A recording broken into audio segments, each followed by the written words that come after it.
In the last episode, we spoke about the supernatural, so aura photography, past life regressions, horoscopes, chiropractic, and we came up with some more natural explanations for why these things are happening. We spoke about why people believe what they're told and why people see what they expect to see. So there were a whole bunch of them: Barnum statements, multiple endpoints, one-sided events, the confirmation bias, and the list goes on. This week we're going to turn our attention to health claims specifically. So again, last week we saw somebody who claims to be able to heal people through touch and put that prayer energy into physical batteries. We also saw a chiropractor who claimed to be able to heal a whole range of ailments just by tweaking a little nerve in the back of your spine. And we could, again, spend episode after episode, week after week, going through and debunking each of these claims. Acupuncture, homeopathy, chiropractic, detox diets, blood diet, any diet that you can imagine is usually a kind of... Magnet therapy. Magnet therapy is That's another right, one. there's a But bunch. yeah, the list goes on, right?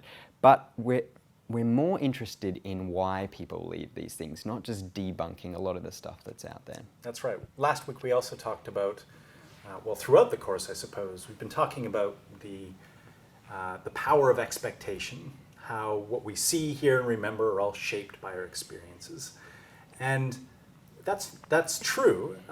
When you see what you expect to see, there are limits to that, right? So if I can't, for example, see a unicorn appear in front of me, even though I really, really want to, instead you need to have some sort of ambiguous information. It needs to be a dark room or a noisy sort of environment where you can bend this noisy information to almost contort into the thing that you expect to see.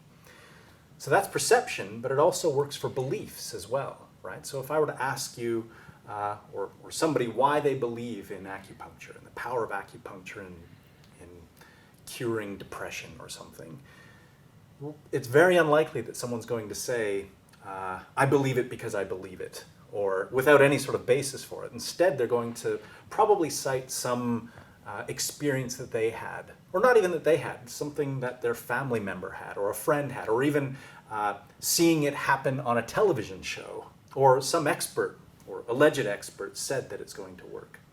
And then they're going to look at the evidence for that, so that sort of vague experience that they had as evidence that this thing was effective. And also notice when we were traveling around the Mind, Body, Spirit Festival, a lot of the health claims or the benefits that each of these people were making reference to weren't things like open wounds or broken limbs or skin disease, right? They were things like well-being or integration or balance, right? Very vague, ambiguous statements that you can do a really good job at contorting to your expectations, to see what you expect to see. And that's one of the mechanisms that we talked a lot about last week, and it's really prevalent when it comes to health claims. These very ambiguous statements that people make that you can contort into your expectations. One really good one is the Rorschach ink blot test. Now, people may have seen this. This is a test developed a long time ago where you show people ink blots, right? And you ask the patient what they see in these ink blots, and they can say everything from animals or a bat or a butterfly or people having intercourse or something, right? Depending on the nature of that person's personality or motivations. Now, a lot of what they see, or the claims of these tests, seem to be no better than a lot of the claims that people are making at the Mind, Body, Spirit Festival in terms of the scientific rigor for these things. It's no better than interpreting somebody's dreams on the basis of what they see in these ink blots. And it's a really nice example of the role of ambiguity and how you can contort your expectations to coincide with what you expect to see when it comes to health claims. Yep. I think one of the biggest mechanisms that's operating in health claims is regression towards the mean. We've spoken about this a couple of times before.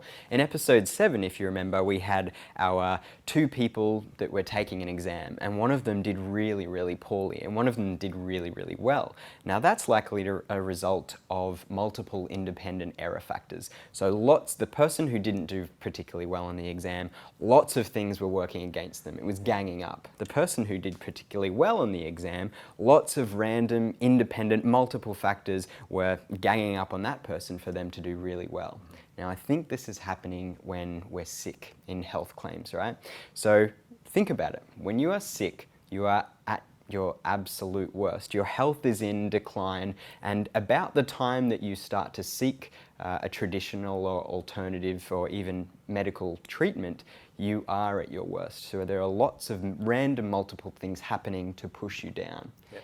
And about that time that you decide that you need to do something about this is the time that things are going to start moving in the opposite direction. Yep. Things will stop working against you and might start moving towards the mean, and you might start feeling better. Mm-hmm. Your body is amazing at healing yourself with sometimes no interventions at all. Mm-hmm. But if you have a treatment at that time, when you're at your absolute worst, it's going to appear as though that treatment is the thing that is causing you to get better. Remember we spoke about post hoc ergo propter hoc. After this, because of this, we have this treatment here, and we attribute that our feeling better, our getting better, to that treatment rather than just regression towards the mean. And that's probably a phenomenon that's operating a lot in medical treatments. And that's related to another effect called the placebo effect that many people are familiar with.